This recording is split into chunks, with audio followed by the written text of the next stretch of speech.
پیغام کو زیادہ سے زیادہ شیئر کیجیے تاکہ ہر پاکستانی تک ان کی یہ بونگی، ان کی یہ بغیرتی، ان کی یہ دجل اور فریب اور ان کی یہ قادیانیت نوازی ہر ایک شخص کے دل میں پہنچ جائے کہ ہمارے اوپر بیٹھنے والے اس طرح کے جسٹس، اس طرح کے بڑے عہدوں کے اوپر فیضیاب، وہ کس طرح قادیانیوں کی حفاظت کرتے ہیں اور قادیانیوں کو سپورٹ کرتے ہیں اور قادیانیوں کے حق میں کتنا کچھ کرتے ہیں۔ السلام علیکم ورحمۃ اللہ وبرکاتہ۔ اس میں محمد زبیر ہزاروی اور میں اپنے ڈیجیٹل چینل پر آپ کو خوش آمدید کہتا ہوں۔ ناظرین کرام، امید ہے تمام احباب خیر وعافیت کے ساتھ ہوں کہ اللہ تعالیٰ آپ کو ہمیشہ خوش خرم رکھے۔ ابھی میرے پاس ایک نیوز آئی ہے ختم نبوت لا کے حوالے سے۔ جسٹس قاضی فیض عیسیٰ نے ایک آئین کے خلاف اور شریعت کے خلاف، قانون کے خلاف ایک فیصلہ دیا ہے، جس میں اس نے قادیانیت کو اپنی مساجد بنانے کی اور اس کے ساتھ ساتھ اپنی تبلیغ، اشاعت، اپنے آپ کو مسلمان کہنے کی اجازت دی ہے۔ تو یہ اس کا ایک چھپا ہوا اندر کا پہلو سامنے آیا ہے کہ اس کے اندر کتنی قادیانیت نوازی چھپی ہوئی تھی۔ تو اس کا مطلب یہ ہوا کہ ہمارے ملک کے اندر، ہمارے ملکی ادارے، ملک پاکستان میں قادیانیت کو کتنا سپورٹ کیا جاتا ہے اور قادیانیت کی کتنی حوصلہ افزائی کی جاتی ہے بنسبت مسلمانوں کے، کہ مسلمانوں کی کتنی حوصلہ شکنی ہوتی ہے اور قادیانیت کی کتنی حوصلہ افزائی ہوتی ہے۔ تو میں یہ سمجھتا ہوں کہ یہ ایک انتہائی بددیانتی کے اوپر یہ فیصلہ کیا گیا، جیسا کہ قائد ملت اسلامیہ مولانا فضل الرحمان دامت برکاتہم العالیہ نے بھی اس محاذ کے اوپر کھڑے ہو کر علل اعلان اس فیصلے کو مسترد بھی کیا ہے، اور ساتھ ہی ساتھ انہوں نے یہ بھی فرمایا ہے کہ بھئی یہ جس فیصلے میں انہوں نے قرآنی آیات رکھی ہیں اور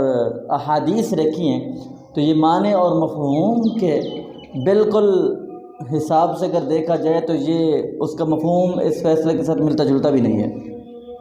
تو اس کا مطلب یہ ہوا کہ جو انہوں نے دجل کے ساتھ، فریب کے ساتھ یہ فیصلہ کیا ہے، یہ اپنی ہی انہوں نے ایک ساکھ کے لیے اور قادیانیت کو سپورٹ کے لیے پاکستان کے آئین کو توڑنے کی کوشش کی ہے۔ تو میں یہ سمجھتا ہوں کہ مسلمانان پاکستان اور اسلام سے محبت کرنے والے لوگ وہ اس فیصلے کو جوتے کی نوک پر رکھیں گے اور وہ اپنے اس احتجاج کے ذریعے، اپنی اس کمپین کے ذریعے یہ باور کرائیں گے کہ ہم ختم نبوت کے لیے جان بھی قربان کریں گے، مال بھی قربان کریں گے، اولاد بھی قربان کریں گے۔ تو یہ ختم نبوت کی تحریک میں، ختم نبوت کے آئین میں اور ختم نبوت کا یہ قانون پاس کرنے میں کتنے ہزاروں علماء کرام کا خون اس میں لگا ہے، اور اس کے علاوہ باقی عوام جو ہیں وہ تو الگ ہیں۔ بے شمار عوام اور ہزاروں علماء کرام کی شہادتیں اس ختم نبوت کے قانون کے بنیاد میں ہیں۔ تو ہم کس طرح اس قانون کو ایسے غیر و غیروں کی بس اپنی ہی ذاتیات کی وجہ سے یا ان کی ذاتی بات کی وجہ سے، ذاتی مفاد کی وجہ سے ان کی ہر ایک بات کو تسلیم کریں اور اپنے اس لا اور اس قانون کے خلاف ان کے ان فیصلوں کو قبول کریں۔ سن 1973 اور 74 کے آئین کے مطابق قادیانی یہ کافر ہیں اور یہ اس ملک میں اپنی مسجد بھی نہیں بنا سکتے، اپنی تبلیغ اشاعت بھی نہیں کر سکتے، اور اس کے ساتھ ساتھ یہ اپنا کوئی مسجد کی طرح اپنی کوئی عبادت خانہ بھی نہیں بنا سکتے جس طرح کہ ہمارے عبادت خانے ہیں۔ اور اس کے علاوہ ہم ملک پاکستان میں اسلام کے محب یہ جس طرح دعویٰ کر رہے ہیں کہ ہم اسلام سے محبت کرتے ہیں، ہمیں اس دعوے کو ثبوت کے ساتھ بھی پیش کرنا ہے، وہ اس طریقے کے ساتھ کہ ہم ہر محاذ کے اوپر احتجاج کریں، جو جس کی جتنی استطاعت ہے، بساعت ہے، کوئی لکھ سکتا ہے تو لکھے، کوئی بول سکتا ہے تو بولے، کوئی باہر نکل سکتا ہے نکلے، اور کوئی جتنا بھی کوشش کر سکتا ہے وہ اپنی بساعت کے مطابق کوشش کرے، اور یہ اس بات کے اوپر ان کو مجبور کیا جائے کہ وہ اپنی اس بونگی کو واپس لیں، اس لیے کہ ہم تو اس جانثار ختم نبوت کے ماننے والے ہیں جس نے منکرین ختم نبوت کے خلاف جہاد کیا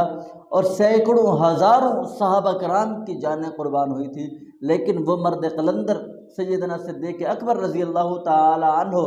اس فتنے کو جب تک زمین بوس نہیں کیا تھا وہ تب تک واپس نہیں ہٹے تھے، اپنے اس مشن سے پیچھے نہیں ہٹے تھے۔ تو آج ہم بھی اس فتنے کو انشاءاللہ العزیز زمین بوس کر کے ہی دم لیں گے، ہم اس فتنے کو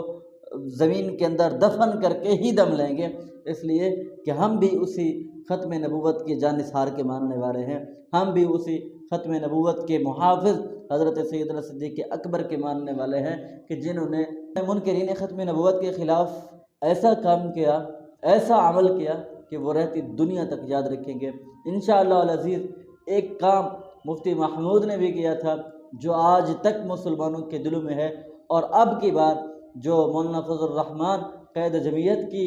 معیت میں وہ کام ہونے والا ہے، وہ بھی انشاءاللہ العزیز تا دیر مسلمان اور اسلام سے محبت کرنے والے ضرور یاد رکھیں گے۔ اس پیغام کو زیادہ سے زیادہ شیئر کیجیے تاکہ ہر پاکستانی تک ان کی یہ بونگی، ان کی یہ بغیرتی، ان کی یہ دجل اور فریب اور ان کی یہ قادیانیت نوازی